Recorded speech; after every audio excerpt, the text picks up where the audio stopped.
Welcome to the episode of Just More Fix. This is James. With me in this episode is Lacey. You can find us online at justmorefix.com or on Twitter at justmorefix. If you like us, you can support us on Patreon, and you can give us a rating and review at iTunes or wherever you find us at. In this episode, we're going to have another gaming roundtable. And now, it's time to get our gaming fix.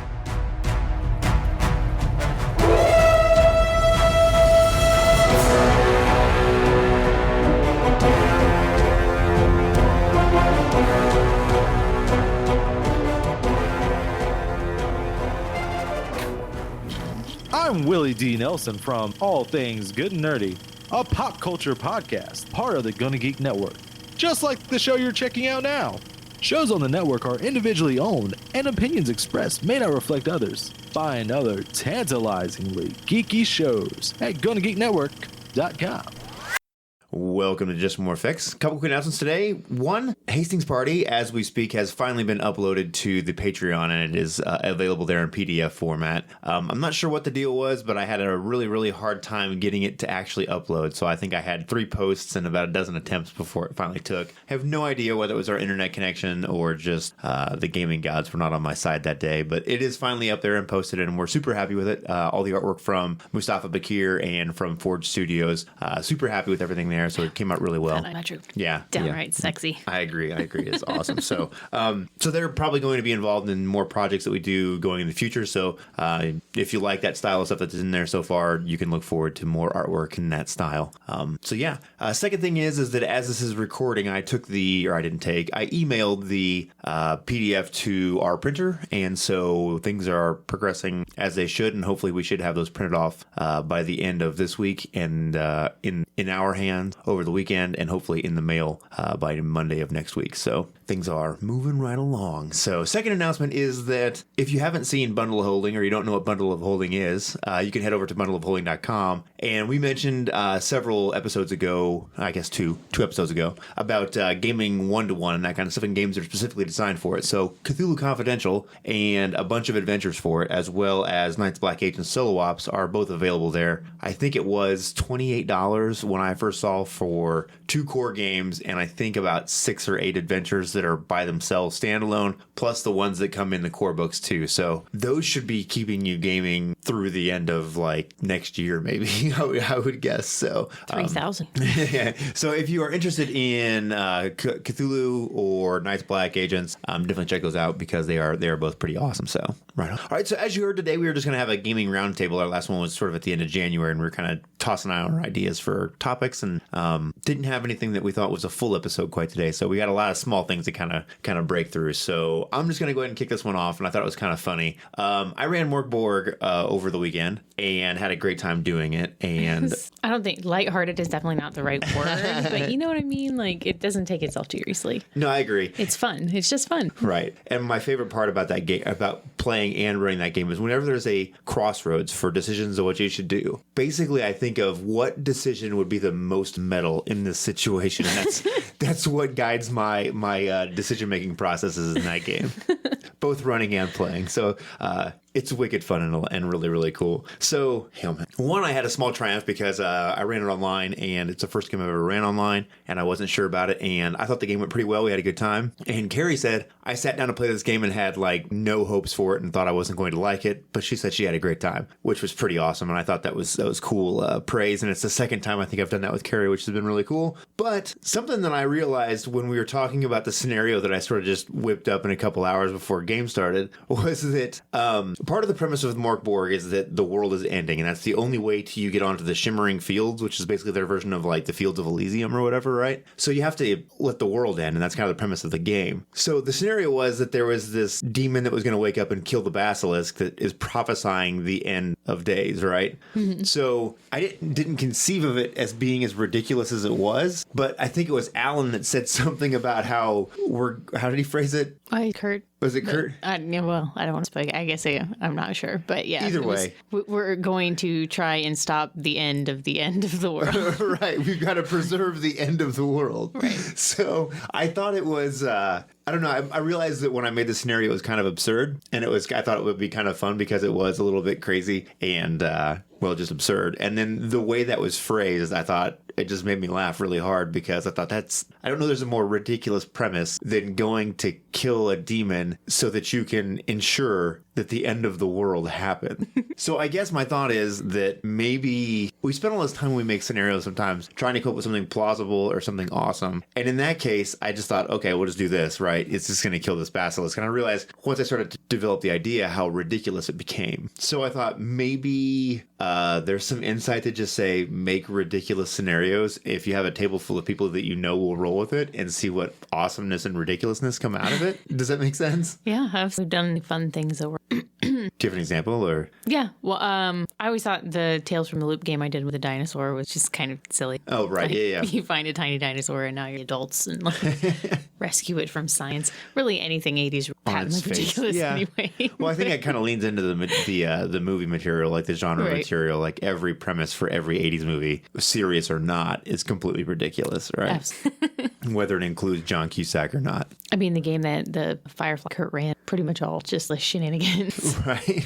And that was good. Right. Because, that's basic Firefly shell, right? Like desperation and nonsense. Yeah. No, I agree. It was just, I don't know, it was just one of these weird things where sometimes, and maybe it's because we hadn't been able to game as much as we would have in the past. We had that about a month where we didn't have anything going on. So maybe everybody was a little more primed to embrace some ridiculousness, Because the scenario itself wasn't ridiculous. It was just sort of like the premise of it, right? It was kind of, I don't know what the right word is, but just on its face, when you say we're going to go kill something to ensure that the end of the world happens is kind of, it's leaning into the genre of Mork Borg, but it was just kind of a weird way to look at it, I guess. I don't know. So I think Lee had a character who was a nihilist. Like, if the world is actually ending and nothing matters, is it really nihilism at that point? I mean, it's just like reality, right? It should be its own new term. It's just realism. Is that what his character was? Yeah. That's hilarious. Like, nothing matters anyway. You're right. I mean, like, you're just completely right. Yeah, you are, in fact. None of this matters. It's just going to end. I never thought about it that way. Because I think my character when we played the scenario in the back of the book, I think my character was a nihilist as well. I was saying that too, except he's 14, so nihilism Right. is really. I imagine you can be 14 and know that we have to be like the right kind of 14-year-old. Like, there's a subset of I think that emo moment, 14-year-olds. I think that moment may have passed. I think that was like in a brief window from like 87 to about 2001. There's the window of 14-year-old nihilist. It's not like a window when that was like a culture. It was the entire pop culture movement of that time period. There's a fun idea. Do you think you could make like a Cure RPG, like like a Depeche Mode? Do you know what I'm saying? Like that, where that's the thing that you lean. Speaking of ridiculous premises, right? That's the thing that you're leaning into. But like, what would your game be about? I have no idea. We're going to make a game about nothing. A lullaby, maybe. That's weird, huh? Yeah, I don't know. I just think it would be kind of an interesting premise to sort of mold your game around a couple different bands or whatever, which in a way is what Mork Borg is, if we're being honest. You know what I'm saying? So it would just be the gothic version of emo version of Mork Borg. So what should we talk about next? I don't know. Well, I thought you said like you had something or whatever, so you were building up like really from Depeche Mode into Depeche Mode kills my desire to talk about anything else. So aside from Mork Borg, have been playing some Limited Flame Princess because Carrie's playing that. We talked about that somewhat in our online gaming conversation. So at that point, I think we had finished all 3 sessions of Forgive Us. And now we have moved on to...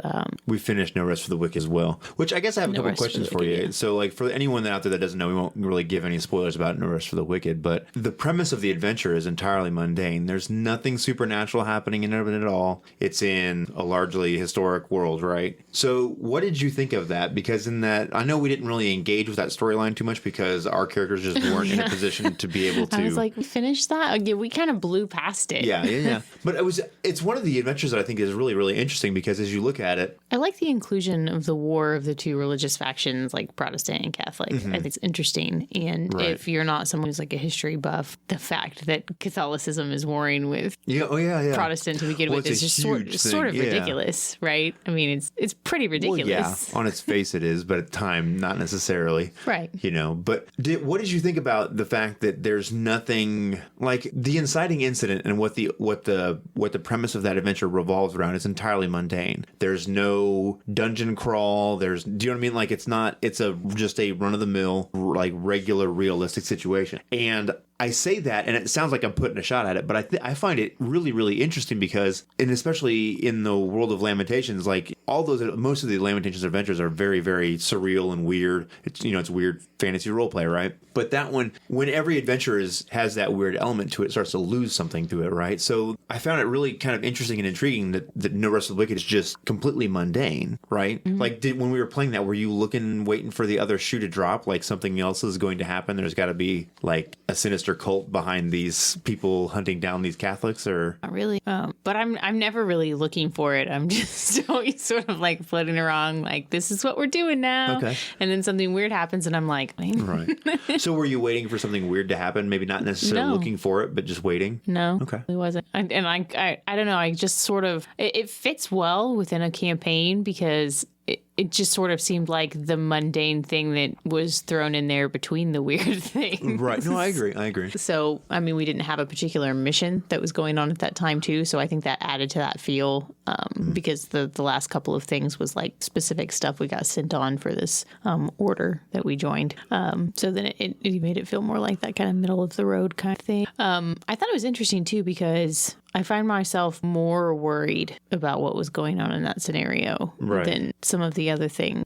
And I guess that seems silly because it should be more concerning. But there's like a, go town demon star babies where you like fall asleep and forget to eat and stuff. But then I'm like, oh, but there's all these angry guys and I'm not on their team and they're just going to pillage, rape, and murder. And I don't want to be involved in the middle of that. And I kind of want to help these people, but also not my problem. Right.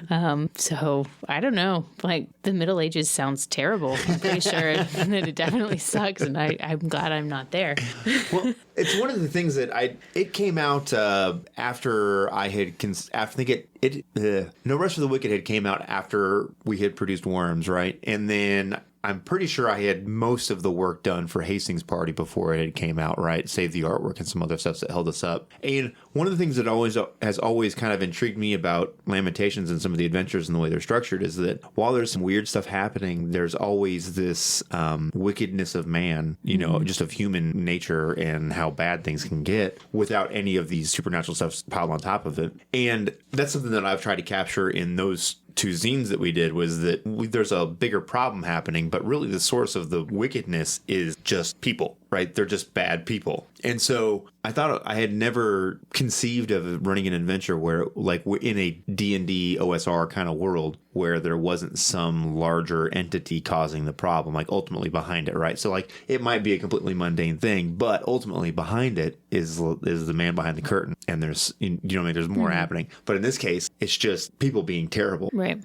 We had a special sort of out situation where we've circumvented most of badness that could have happened, but then I was kind of racking my brain, like, aside from just leaving before they got there, is this scenario designed to kill every party? But really, though. No, I agree. Yeah, there's some trouble there because of numbers of people that are in the military, or the like the soldiers that are there. So I can't recall if it actually lists how many soldiers are there, or if Carrie just said 150 or whatever. Because in that time, that's a ton of soldiers. Yeah. Like that's so even if it's 25, if there's 5 of you, that's 5 to 1. Like, right. Even if you're exceptional, which, let's be honest, in Lamentations, you're not that exceptional. Yeah. That's a lot. Right. So I don't know. I think it's interesting, but then again, it's like, depending on how your table runs and operates, is that scenario going to seem just kind of flat? Like, we didn't engage with it, not because any of the premise of the scenario, but because it didn't seem like it had some massive larger impact, and we had other things that we were kind of in the middle of anyway. Right. So it was just sort of not my problem, go deal, you know what I'm saying? Right. There were some other interesting kind of feed-ins where I felt like we could have bit on it, and I sort of purposely didn't because I had, a magical out. Right. It was nice sometimes, but I don't know. I'm not sure how I feel about You should look at it, because now that we've played through it, it's always interesting sometimes to go back and look at those things and see, because you don't know all the little secrets and fiddly bits, right. You know what I mean? Once you've played through it, it's like, oh, let's see what I missed or what could have gone wrong, or that's one of my favorite parts of Lamentation turrets. Oh, right. I can open it and look at the pictures and look at all the neat little things in there that I didn't appreciate playing because of whatever didn't left. Well, yeah, and sometimes in some of those more dangerous scenarios, you kind of have to stay on task because if you don't, well, bad things happen. Absolutely. I don't know. I was just kind of curious what you thought because it was an interesting scenario to play through. I mean, I kind of knew the premise of it already because I had read it, but I was just kind of interesting watching the group of you, kind of how you all interface with it and what you chose to or not to do or whatever. I don't know. I don't know if there's really to talk about there, but I've been running a vampire game. So I started up a vampire game with the kids. Right. And it took like probably 2 sessions to do character creation and the character map because our kids are kind of young and it's a pretty involved process. But now we're kind of up. And the concept is different than anything I've ever run with vampire before because it's a hunter game. So our kids like the Blade movies. So I thought, okay, well, I'll just let you vampires who hunt vampires. So I made this Order of the True Death that you guys are now a part of. And you kind of get missions like Charlie's Angels style. Right. And you're on your first mission now to try and kill a vampire. It's like, I guess it's kind of interesting to watch because through no fault of their own, they have kind of a smash and grab approach to most problems. And it's been interesting to watch and be like, no, we can't, this is going to go poorly for us because I understand the mechanics of the game. And 2, that's just not how you have to be more crafty about hunting these kind of creatures or whatever. So it's been interesting to try and point them in the right direction, I guess, to kind of, do the fact finding you have to have before you can actually kind of move against someone in a significant way where you're not just throwing complete caution to the wind and seeing what the dice are going to do, right, at any given moment. But I don't know. It's interesting because I know, generally speaking, and obviously the content in the books is it's a mature game, right? But depending on how you run any game, it can be mature or not, depending on what themes and stuff that you're bringing to the table. So I guess, has there been anything significant like that you have worked to change or that you've thought through about how you want to handle certain things? I've thought about it a little bit because right now, I mean, there's some gang stuff going on and I'm still trying to make it sound like a seedy and bad place, but I've just toned down the graphic nature of the description quite a bit. Right. So in the last session, you guys went to a house party. Yeah. And I was trying to describe what that looks like. And it felt a little bit ridiculous.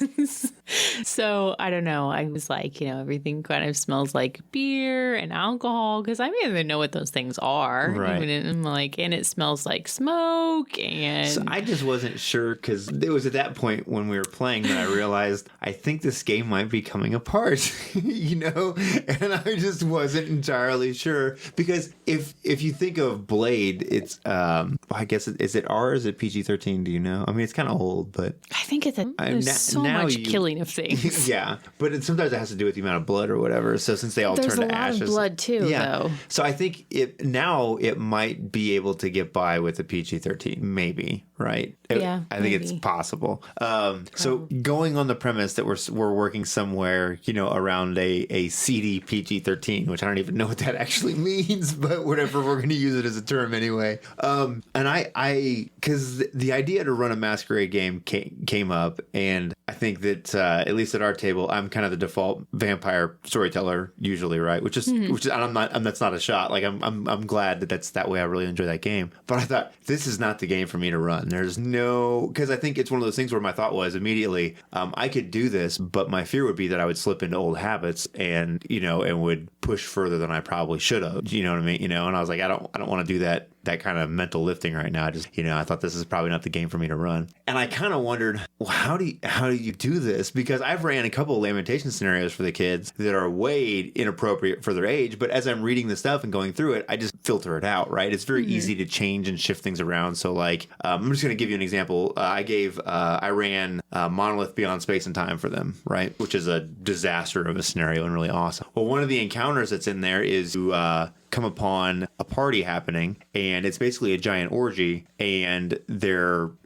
time is accelerated in some ways when it comes to like babies being born. So basically it's an orgy happening where there are loads of babies being born, and then they're put in a stew pot and they're eaten, and there's all these like fruits around that you eat that make everything feel and taste better and all this kind of stuff, right? So I was like, oh, okay. So basically I made it to where there was these berries that were sort of making them euphoric, right? And they were eating themselves. So like someone would be like, oh, the pot's empty, it's my turn to get in the pot. Like so someone would volunteer because they're in this kind of weird state of mind, and they would jump in the pot. And then they would get cooked and whatever, you know? And so in doing that, it made me realize maybe that there are a lot of scenarios in games that you could run that maybe wouldn't be age appropriate if you're experienced enough to move things around and feel comfortable doing so in the moment. Do you know what I'm saying? Mm-hmm. So I guess using that as an example, was there anything that you thought like out the gate where you knew there was going to be issues or? So in the new vampire system, you choose convictions and touchstones. And the fact that you have a conviction written down means that that conviction should be challenged. Right. And that's another thing where we came to the house party, and one of our younger son's convictions is that you shouldn't do drugs. He went to Crimson Hood.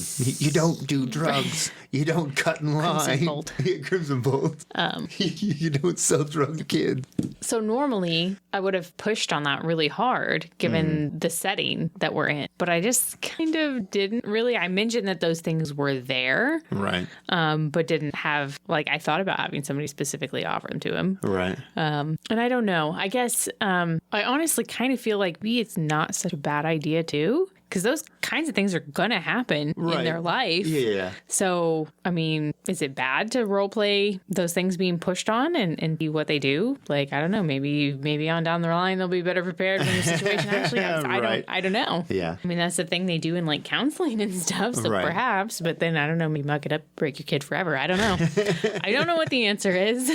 I didn't push on it that particular time, but it did give me pause. Right. Well, how do I navigate this? Approach that? Yeah. So, well, one of the things when we were talking about this game and it was being tossed around as an idea to do something in the vein of Blade was that I kind of thought maybe we just shouldn't use World of Darkness to do it. Not because you can't have the theme or tone of any game you want, regardless of the mechanics, but I think sometimes from the perspective of the way you conceive of a game and the way you view it when you're running it and playing it, when you're used to sitting down to a Vampire the Masquerade game, it kind of comes with this baggage and these expectations, right? But if we did something similar just using Fate or whatever it was, or the Dresden Files version of Fate, right? That maybe it would, I don't know, maybe it would shift things around sort of like in your own mind. Do you know what I'm saying? About how to approach things or how to not to lean into the world of darkness necessarily. Do you know what I'm saying? I don't know. It was just this weird moment and I thought maybe, when I was thinking about whether I would run the game before we had actually made a decision about it, I thought, well, I could do it this way. And I think that would be easier for me to do because like Dresden Files, while it has a lot of the same kind of World of Darkness overlay with different creature types and all that kind of stuff, it doesn't nearly have the same darkness that World of Darkness does. Do you know what I'm saying? I know part of the conceit in doing so was that our daughter had wanted to play something new. Right. And they've never played Vampire before. Oh, yeah. Yeah.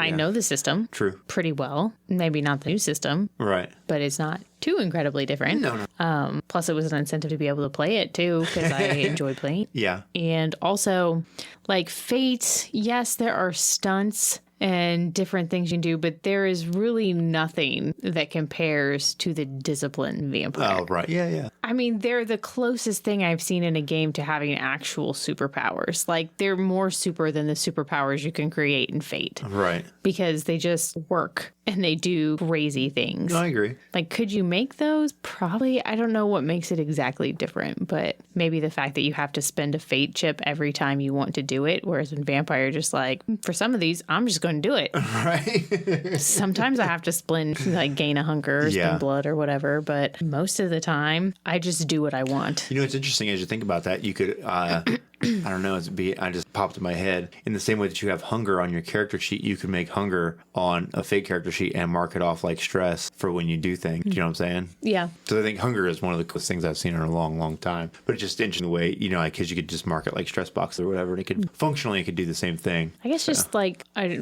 know it's called World of Darkness, not that much of a help for me. I know the system. I like the system. I thought it would work well for this. No, I agree. There's some already built-in social, political shenanigans that I can tap into without having to fully and completely, I don't know, as well for that. So, no, I'm just curious because and I wanted it to be a little darker. Right. Like, I didn't want to run Buffy the Vampire Slayer. Right. Because I looked at Monster Hearts and I was like, Yeah. also. So just kind of glanced right over the top of that. And all the ways that that's wildly inappropriate at our table. But aside from just that, I don't know. I don't know. I didn't want it to be more like Blade. Right. No, I get it. And Blade is much more World of Darkness. I don't know. I'm just kind of curious, though, which is one of those things where... World of Darkness. Yeah. World of Grayness. World of Grayness. World of Nightlight. I don't know. It's just one of those weird things where I think it's become evident to me more and more as time has gone by about... I always had this argument about how you could run any kind of theme or tone with any game. And I know I've mentioned before, but at the same time, when you have a loads of experience with a particular game, whether good or bad or whatever it is, you sit down with those games, you just sort of innately bring a lot of that with you. Do you know what I'm saying? Because it's like, oh, I'm running World of Darkness, so I'm going to be in the World of Darkness gear, or I'm running Dogs in the Vineyard, so now it's, time to activate, crazy frontier wackiness or whatever. You know what I'm saying? It's just the habits and the sort of like the tracks that my mind wants to run down to tell stories. Do you know what I mean? It's like I get in that mode, and that's what I'm gonna do. Do you know what I mean? Because like my thought. See, I'm the other way. I'm sort of like, this is a story that I want to tell. What system could I bend to do this so I don't have to learn anything mechanically new? Right. No, I get that too. But like, so that's like the sole motivation. Like a great example is like when I ran that board game. Right, the guiding light for me is what is the most metal thing to do here. Right, that's not at all my thought process for World of Darkness. Right, it factors not into it at all. Wouldn't it be a little bit fun if it was? I mean, it might be. It would definitely be a way different World of Darkness, but it's like, what would be the most metal decision right now? Okay, yes, I'm gonna make a bear trap punching gauntlet glove that tears off faces when I punch people. That's pretty fucking metal. Do you know what I'm saying? Like that's not World of Darkness. Do you know what I mean? So I don't know. It's just a weird thing. I don't know. I pay attention to it sometimes more because of just I don't know how to explain it. I don't know. Like when I was in New York, I had a lot of downtime, and I was just kind of thinking about gaming in general and like the way that I kind of put games together and conceive of them, and like the Genesis was fresh in my mind while I was out there because the Infestation Death. Yeah, but also I was looking at stuff, and I was looking for things to read or whatever. I was reading through some of the Genesis stuff because I had In Thy Blood, and I was reading the PDF or whatever, and I just realized that I think maybe this is what more made me realize is being out there and having that experience made me realize that the way I conceived of an outbreak and the way people react to it, when you're at a place where it's an epicenter, where it's actually happening and it's alive and in the moment, right? Because the last Genesis game we had, there was a spore infestation, right? And I ran the game and I was happy with it, and I thought I had done a decent enough job portraying the danger of spores. But then after being in New York, I realized, I was nowhere near that at all. Like, the way people react to it, the public and all this kind of stuff,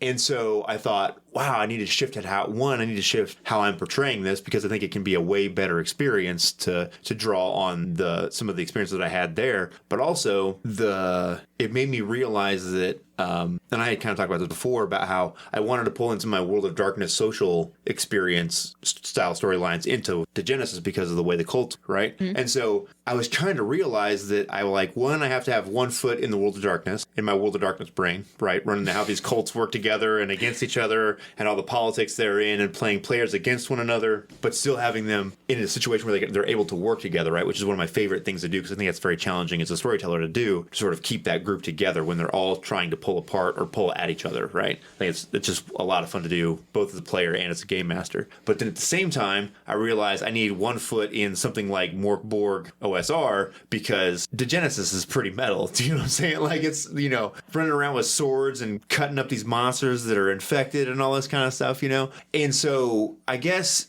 I don't know, it's kind of a really long story to get around to. It just made me reevaluate the way that I'm looking at game and the themes of them when I'm running them. And maybe it's one of those things where some of my old habits I should reevaluate for the way I approach certain games or certain themes. Do you know what I'm saying? Does that make sense? I don't know. Just shrugging your shoulders at me. I don't know how I'm getting into. I don't feel like I have this problem. I don't get what your hang up is. I don't understand it. Okay, so I don't just think it's label this game as this is a thing that this game does, and so that's over. that game does. And okay, if I want to run a game like that, that's the system I use. And that doesn't make sense to me. Let me back up and rephrase it then, okay? So it's not necessarily it's the only thing that it does, right? But when we sit down and we play World of Darkness, we know this is the kind of games, generally speaking, that we like a big wide groove, right? That we run these games in, right? Not every single story, but like, and there's things break out and come back in and whatever, right? But it's like, I don't know, I'm trying to draw a comparison between like stories and things that you read or movies you watch, and how when you sit down to watch this movie, you have this kind of an expectation of it, right? Right. Well, I get like how things work. Right. But then like, I don't know, maybe it's just me trying to push harder on the stories that I'm telling because I've been doing them for, like trying to find a new voice or a new way to push on things. Do you know what I'm saying? Maybe that's also part of it. Because I'm happy with the games that I'm running, but I also think I want to challenge myself as a storyteller in the things that I'm doing. You know what I mean? I don't know. Maybe it has more to do with that. Maybe that's a long way to get there to saying, I just want to find a better way to challenge myself in the stories that I'm telling. I don't know. That was a whole lot about nothing. I had to rationalize that, I guess. Yeah, I don't know. I still don't know that makes a whole lot of sense inside my brain or not, but just one of those things where realizing that you have habits and kind of like your go-tos when you're running games, do you know what I'm saying? And being aware of that and trying to break free from those, I guess. Yeah, I don't know. So. All right. Well, do you have anything else or? Let's take a moment to talk about the premices. Okay. Because that's the thing that's happening. All right. So I've done a lot of work on this, and most of the narrative stuff is there because that part's easy for me. And then I get to the mechanical part and I'm like, I don't know what this because just looking at stats doesn't thrill me. No, I get it. Me either, really. Or MP stat blocks. Mm-hmm. In fact, I don't know that I've ever really properly considered any of them.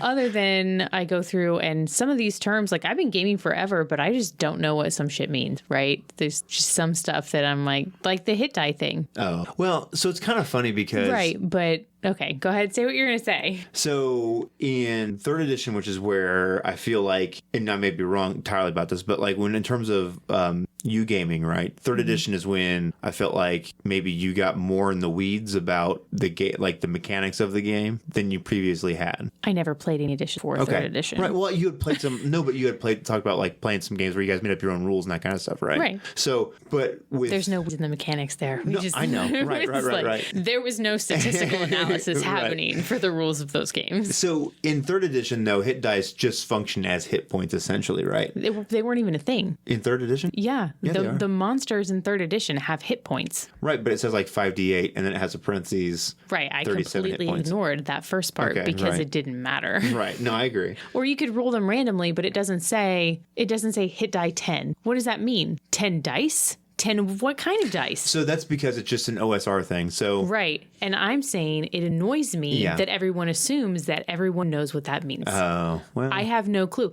In fact, I would say it's probably a huge barrier to me running any OSR game prior to this point because I just saw that and was like, I don't know what this is. I don't have time. Okay. Just give me a number. Right. Why? Well, part of the reason is because for like BX and that kind of stuff, the hit die also is their bonus to attack and that kind of stuff. Then put that as a separate stat. Like it's not it's the same issue that I have with no. Wait. Let me finish my thought. Okay. It's the same issue I have with senseless abbreviations. Okay. Type it out so people know what you mean. Don't assume just because it's easier for you to abbreviate it. Right. I understand that. It's easier for me to type 3 letters than it is to type 3 words. I get that. Right. No, you stop it. Stop it right now. Well, part of it, though, is because like they'll put those, most of them, if they're any good, they put it like at the beginning, like in some kind of a lexicon or a glossary or something, because part of it is actually word count on the page so that you can economy of words and layout and blah, blah, blah. So, but you have to run that line. Like, okay, economy of words. Could you have cut out some lengthy narrative somewhere instead and left that on there? Well, so this is where I think that make your game easy to run. I don't disagree, and I think that a lot of the stuff that this is where, in terms of like layout and information design and that kind of stuff, games have gotten way better. Like the newer stuff. Do you know what I'm saying? Because it's just much cleaner and more clear. Because some of the OSR stuff that you were looking at when I gave you the BX monster book, right? That's like trying to call back to those other books and games that were laid out in that not so information friendly kind of a way. And it shows. Well, but see, that's the thing is they're capturing, like, they're doing it very good at capturing the feel they want. Do you know what I'm saying? Now, I'm not saying, like, it's not what I want. Do you know what I mean? In a book, but like that's what they're going for. They're going for a very specific look and feel. But I think that if you look at some of the newer stuff that has come out, it's just laid out much more friendly. The way it's easier to use, the way it all kind of comes together, And in my vision of things, it's kind of a blend of the two because I there's some things where I think the stat blocks and stuff are useful because once you're used to seeing them, they make sense. But at the same time, you can't be so rigid in whatever this format is that you let everything else suffer. Do you know what I'm saying? So I don't know. It's like my thing is like I'm not defending it because a lot of it I really don't even care for. Most of the things that I like are how it's like laid out like bullet points. Bam, bam, bam, bam, bam, bam. Here you go. Here's a picture.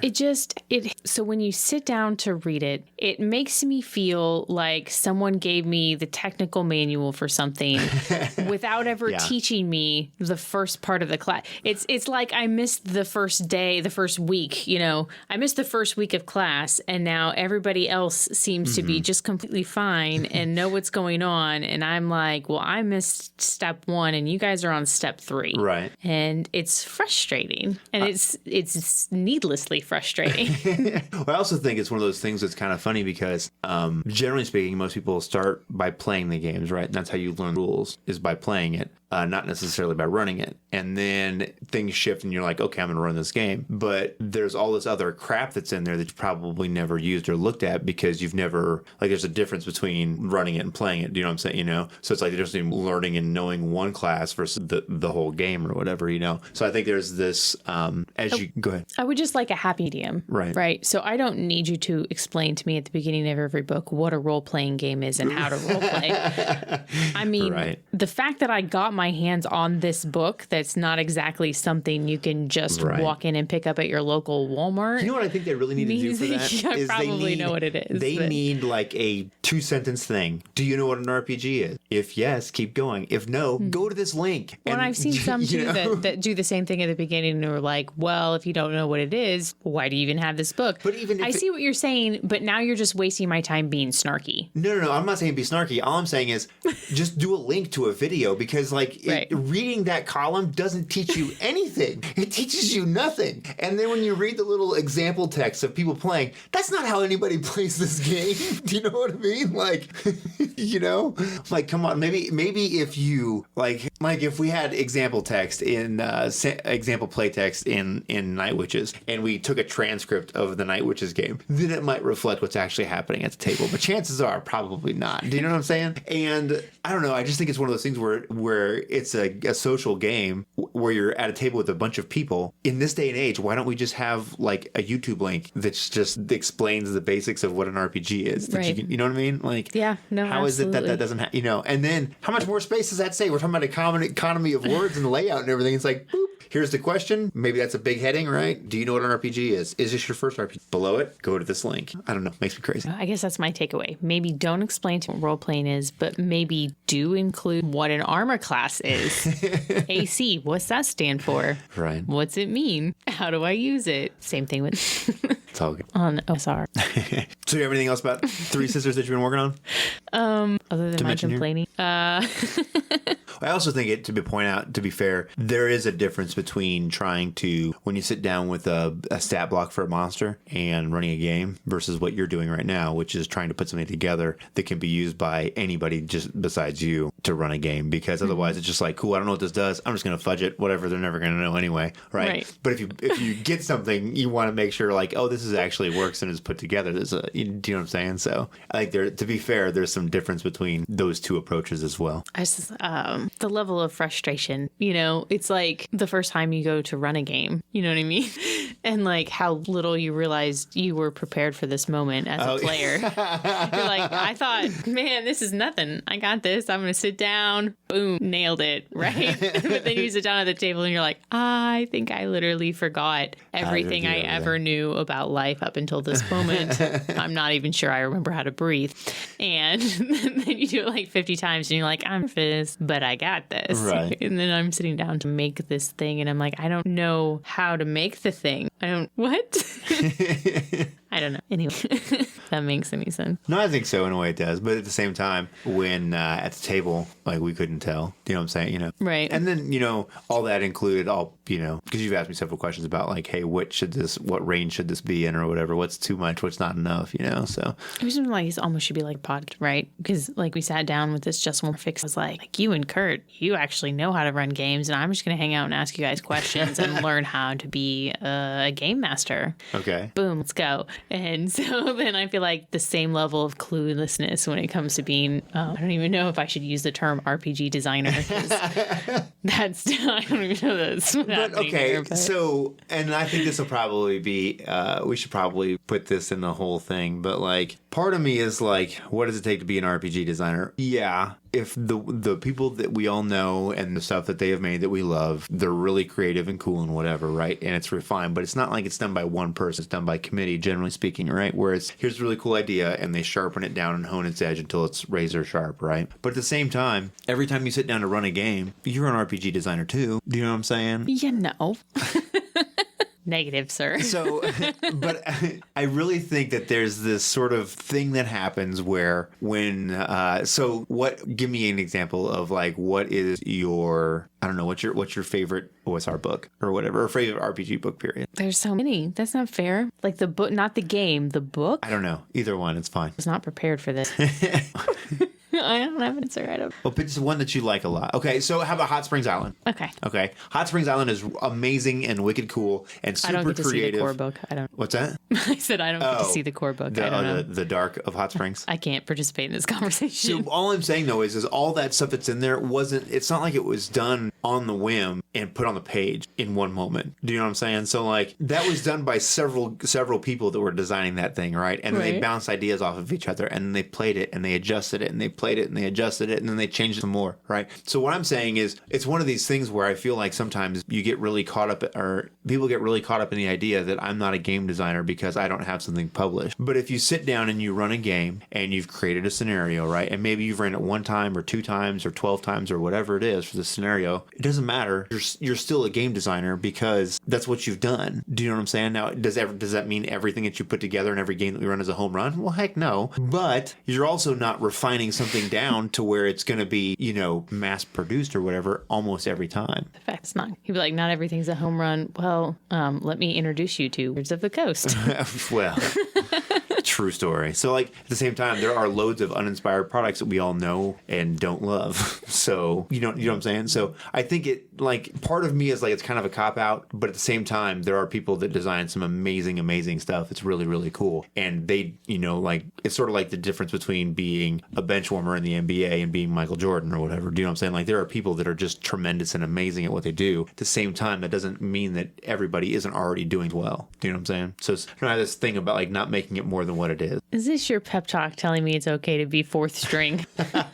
No, it's like saying Somebody's got to warm that bench, man. Yeah, it has nothing to do. Okay, so here's an example of it, right? So I say, people ask me, "Oh, what do you do?" Whatever. "Oh, paramedic." Whatever. Like, I can never do that. I'm like, no, really. Most people probably could do 90% of what it's not that big a deal. Do you know what I'm saying? Like, sometimes you have this idea of what something is in your head versus what it actually is, and the vast majority of it is just nonsense. Do you know what I'm saying? That's where it comes from. At for me is that like they're not that the people that are really good at things shouldn't be praised for that, and it's really cool, and I'm glad to have their stuff. But at the same time, you got to realize it's practice, it's work, it's effort. It's not necessarily some magical talent. Do you know what I'm saying? Yeah. So yeah, I appreciate that.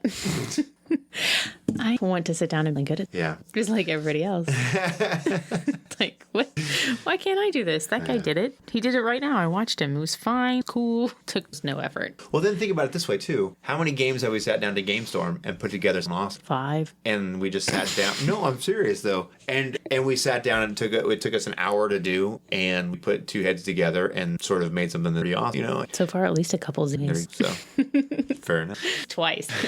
All righty, so I'm going to hop off and end my rant here before I, because I just think it's one of those things where it is really really cool to have something that is professionally designed and time and effort are put into it by many people to get something that is a really cool product. But at the same time, I don't think that, you should think of the games that you run at your table as anything like those products don't demean what you're doing. Do you know what I'm saying? It's not, you know what I mean? One doesn't take away from the other. So, all right on. So I think that's kind of a weird note to end the podcast on. So something awesome, positive. I don't know. Not my real repertoire.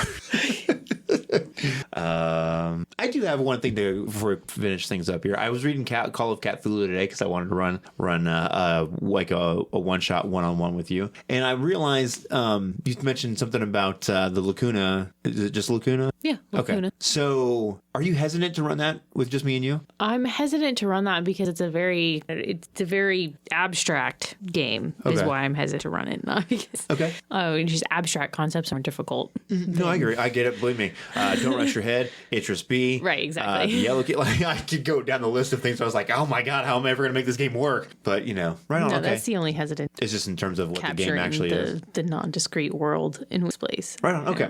I was just kind of curious. I want to make sure the concept of it is very Orpheus to me. Okay.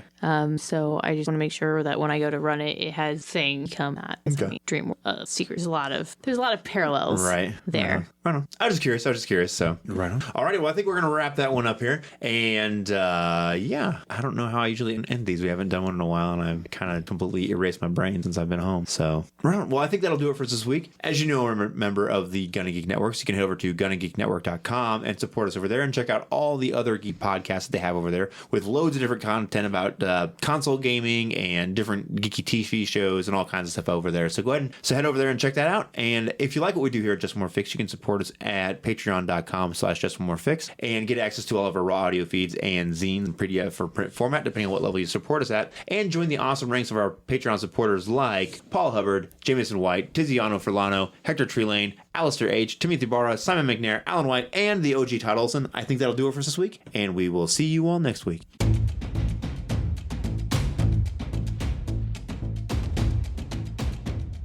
Thanks for listening. This has been an episode of Just One More Fix.